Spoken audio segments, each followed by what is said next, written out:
Milk braised roast pork shoulder with lemon and herbs, shallots and garlic. This, my friends, is what you want on a rainy summer night, or any night of the year for that matter.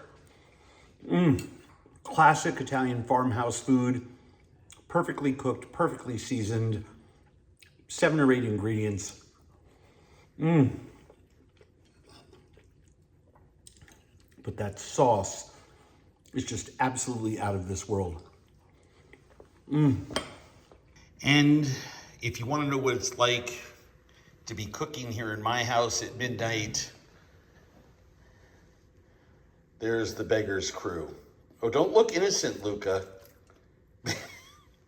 So if you want to make this incredible classic Italian farmhouse dish, rootsy, peasanty, in a sense, very cucina povera, right? The food of poor people. I mean, this is a working cut of the pig, right? This is half a boneless pork shoulder. It's exactly 4 pounds, skin off with a nice fat cap on top of it. And you only need a handful of ingredients, a bunch of different herbs that we'll get to in a minute, shallots, about 20 garlic cloves, lemon, and of course, the most crucial ingredient, which is goat's milk. And if you don't have goat's milk, you can use half buttermilk, half regular milk. But you know, supermarkets all sell goat's milk now. I got this at a mainstream supermarket. So just look in the dairy section and you'll find it. It has such a tangy, essential essence that really makes this dish come alive. It's my secret to my Maiale latte. So what we're gonna do is we're just gonna put a couple tablespoons of oil into my pot, brown this piece of pork, take it out, sweat our vegetables, add the pork back in, throw in the goat's milk, and you know, we need about 6 cups, so they did only have 1 left, so I'm gonna use 2 cups of regular milk with that. And we'll get this going in real time together. And basically the oven does all the work. It takes about 3 hours at about 300, 325 degrees for the milks to break down, those curds to develop, the sauce to develop its flavor, and most importantly, for the pork to become fork tender. So let's get going and brown that pork, shall we? So, a nice healthy glug of olive oil goes in there, and I had this on low. Luca, get out of there. The dog wants to eat the pork. I had this pan on low.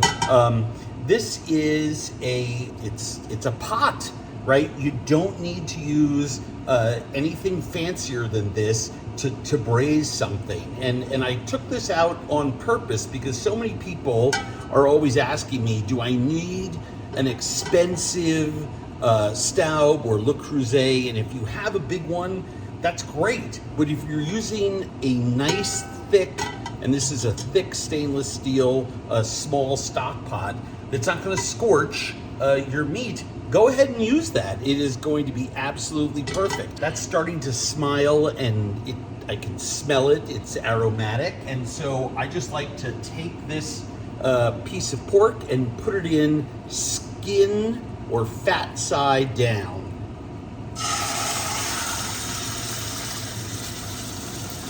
And we're just gonna let that brown. You know, there's a lot of moisture in pork. Can't brown in the presence of moisture, so we're just gonna let that go. I don't need to put a press or a weight on that because this is 4 pounds. There's 4 pounds of meat on top of that fat cap. It should brown really nicely in this pot. So we're just gonna let that go for a little while. While it's cooking, I'm gonna season this liberally with salt. We'll season that milk mixture as well when the whole thing gets going.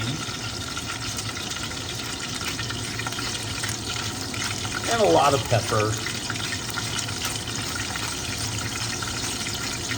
Now, you may be asking me, why do I use a nice healthy glug of olive oil like that? Because the olive oil and the pork fat are going to combine with the milk and the lemon and the herbs and the shallots and the garlic to become the sauce that gets mixed in with this pork as we shred it. I usually serve it over gnocchi or with a little pasta, sometimes on its own just for the veg, but that sauce is just what you live and die for with this dish. Not that the meat's not great, but it's that, I guess it's the whole thing, right? I mean, we wouldn't have one without the other. It's a beautiful symbiotic relationship, but yeah. You want to make a nice sauce, right? So while that's browning, I want to get down to business with the other key flavor component here, which is my bouquet garni. I have a bunch of sprigs of thyme. I have a couple of sprigs of rosemary, a healthy amount of each. I have a handful of fresh sage. And I have some bay leaves. I just grabbed 4 or 5 of them. These are fresh bay leaves. They last forever in the vegetable crisper until they dry out. Then they become fresh dried bay leaves, and they're much better than those desiccated things you buy in the store. I put a loop over this and I let it hang, I don't know, about 4 or 5 inches, and I secure that with my fingers here. I just let that loop dangle here and secure it with my fingers. And then I wrap this other piece very tightly around, moving below this piece that I kind of segregated so that it's easy for me to tie these together and really secure this very strongly. We know we're going to get a lot of thyme leaves and rosemary leaves that are going to fall off of here after this is done cooking, but I want to be able to remove this entire thing together in one place, string and all those stems. It makes it so much easier. And after braising for 3 hours, this bouquet garni is going to impart all of its flavor into our pork dish. All right. So we're just gonna flip this over. I have some nice browning of that fat cap. You can see it's rendered a bunch in there. And we're gonna let it brown on the other side before we add our vegetables to sweat in there. I've got my garlic cloves there. I've just smashed them. I have 5 dried chilies. If you want it spicy, break 1 or 2 up. I don't want it spicy. I just want it warm. I want a little bit of background chili heat, so I'm leaving those whole. And I've got about, I don't know, 3 cups of coarsely chopped shallots. These were 3 pretty big ones. If they were smaller, I would have used more, but it's about 3 cups. And I want them chopped so that they still have presence after they've been braised with this dish for 5 hours. I have my rosemary and thyme and my sage and my fresh bay leaves. I take like a 12-inch piece of string and I drape a couple inches over and I just segregate it with my finger. I just kind of hold it there. And that allows me to really tie this bouquet garni together tightly. And I have this great little end right here that I can just tie nice and tight. So we just drop that into there. This whole bowl is gonna go into our pot that's cooking our pork dish. You might be surprised to know that I don't zest my lemon finely with a microplane for this. I might finish the dish that way. But what I want is I want to take big pieces, really thin pieces. And so I use my really thin vegetable peeler. These are the ones that I like. They do a much better job than the other one. I don't even know what the other one is called, but this is a European peeler. It really has a space between the 2 blades that's very, very narrow. And I'm gonna use the juice at the end to season this, maybe with a little more zest and parsley. But again, after cooking for 3 hours, a lot of the flavor will be out of the lemon zest. Unless you bite down on it, then it'll be very mild. It won't be bitter at all because we're leaving behind the pith, that white part that turns food bitter. All right, there we go. Basically, all of our seasonings and aromatics are in there. This is a very, very simple dish. It doesn't have any other seasonings or spices in it except for parsley, which will stick in at the end, and of course our dairy milks, which will stick in too. So let's get these in the pot. All right, so we browned this on both sides. We've got all that beautiful olive oil and fat in there.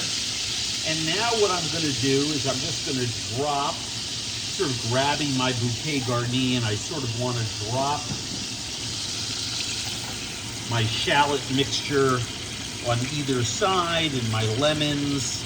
I'm just gonna let those cook in that fat for a little bit. Scrape some of these out with my, ooh, I dropped some shallots. Get those in there. And in this hot fat and oil combination, these pieces of garlic and those shallots are gonna sweat really quickly. And we want them to sweat and become glassy before we add our dairy.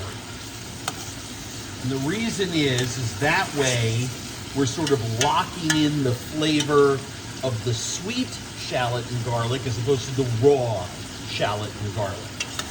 So just agitating that a little bit with my spoon back and forth is all it takes. This is on a nice medium heat. Won't take very long for those to get glassy, and then we'll add our milk. About 3 minutes have elapsed and our shallots and garlic are glassy. Our lemon is soft. I can smell all those herbs. The smell of this dish is just incredible. If you notice, we still have our skin side up or fat side up. That's very important for the initial time in our oven, because we're gonna do this a little differently than maybe you've experienced with other dishes. Now, this is 4 cups, 32 ounces, right? So we need 2 more cups, which is half of this container. And that looks about right. And if you notice, this piece of meat is sticking out of the liquid, right? And the liquid is only gonna reduce as we cook this for 3 hours. In other words, we'll have less and less liquid in there. So why is that important to point out? Because, and by the way, we're bringing this to a strong simmer or a low boil before I put it in the oven, so it's cooking the entire time that it is in the oven. We're not gonna cover this. We want the liquid to evaporate. We want this exposed pork to brown. It's protected by this piece of fat right there. And it's pork shoulder, right? It's really fatty and well marbled cut, working cut of the animal.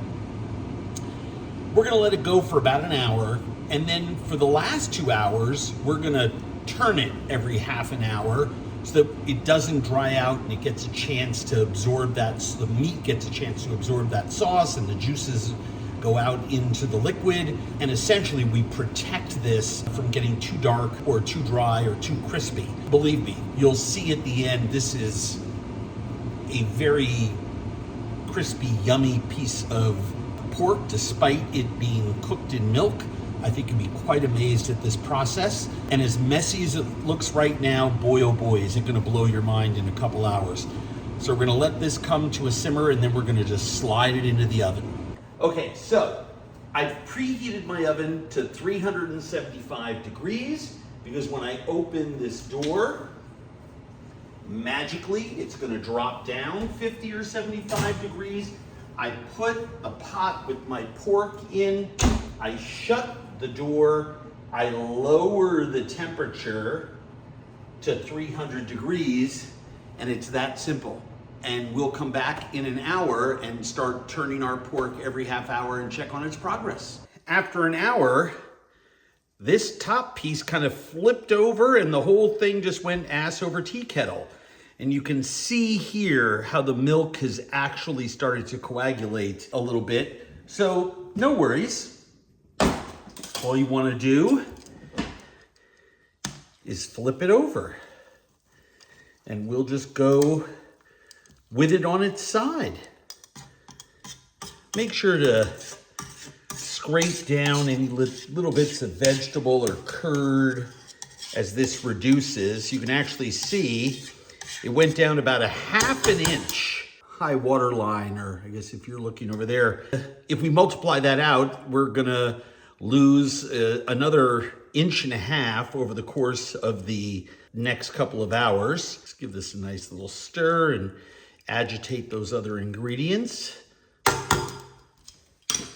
And now we will put this back into the oven, and every half hour or so, we'll just keep turning it in that liquid until we're ready to serve. All right. 3 hours is up. This pork is so tender and so delicious. I'm basically just pulling the pieces out of it. Oh, look at this.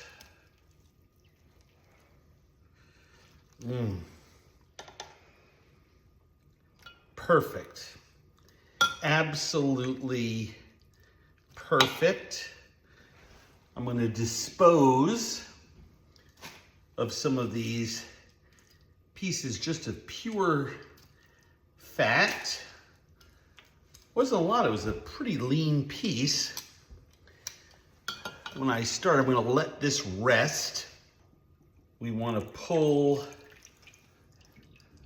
that bouquet garni out. That's just a lot of stem. Oh, this is just beautiful. I have about 2.5, 3 cups of liquid in there. And I want to count out my chilies so I don't accidentally serve one to someone. So that's 2 of 5. Oop, there's 3 hidden in the pork.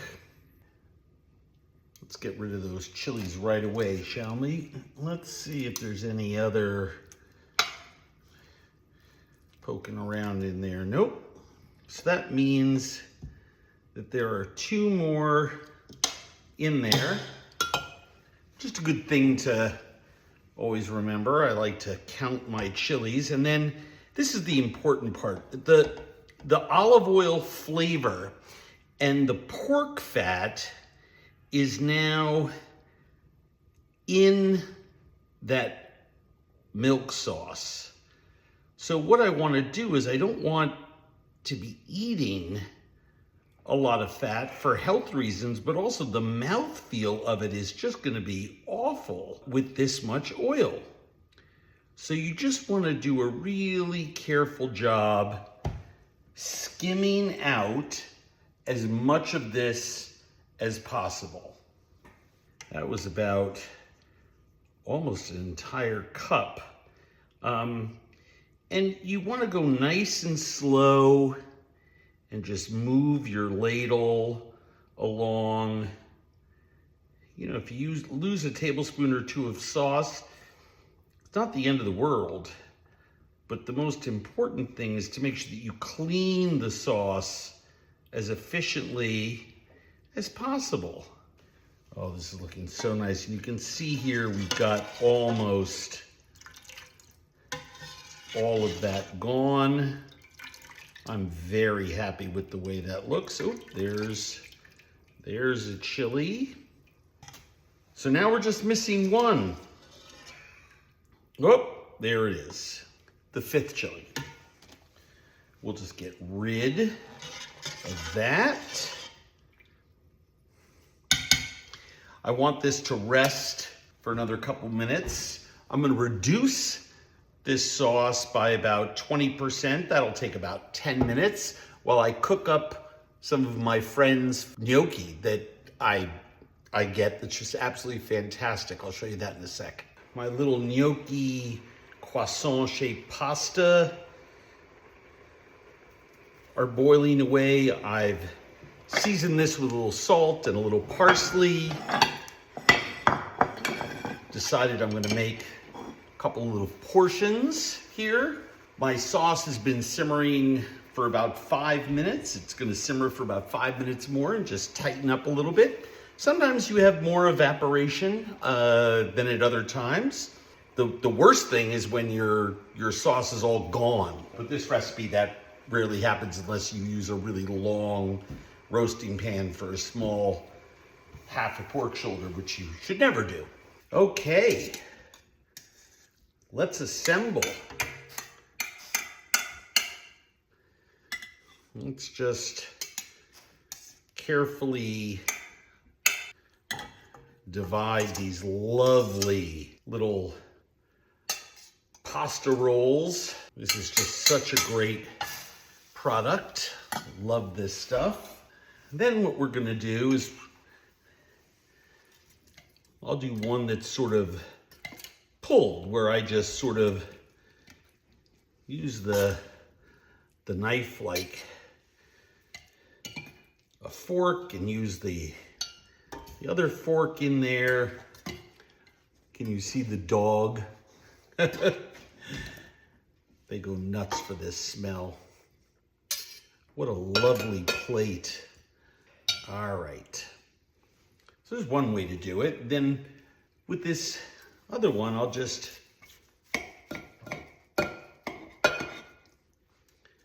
slice it.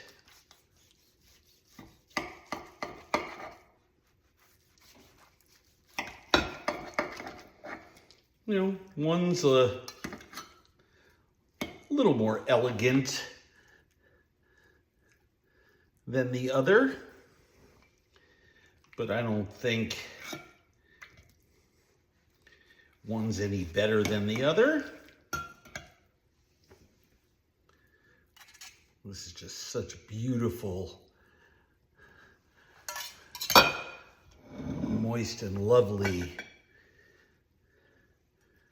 pork. And then this is what we're all waiting for.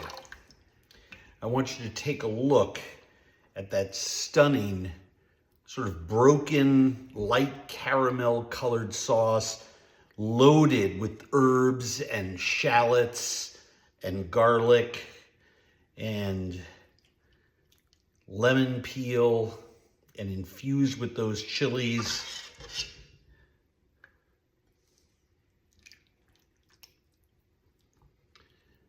And with the sliced version, I just like to lay it down in the middle when I'm pulling it like this, just to, yes, I know, just a little to moisten. And there we go. Milk, lemon, and herb braised pork shoulder just does not get any better. That was Luca. He says it doesn't get any better either. Would you guys like to say hi to him? Come here, bud. Come here, come here. Up, up, no, over here. There you go. Oh, your sister went, it's like midnight at my house. Come here, Clemmy. No, Luca, down. Let your sister have some. Up here, Clemmy. Come on, Clems. Up here. Oh, shush. These dogs, they have some life.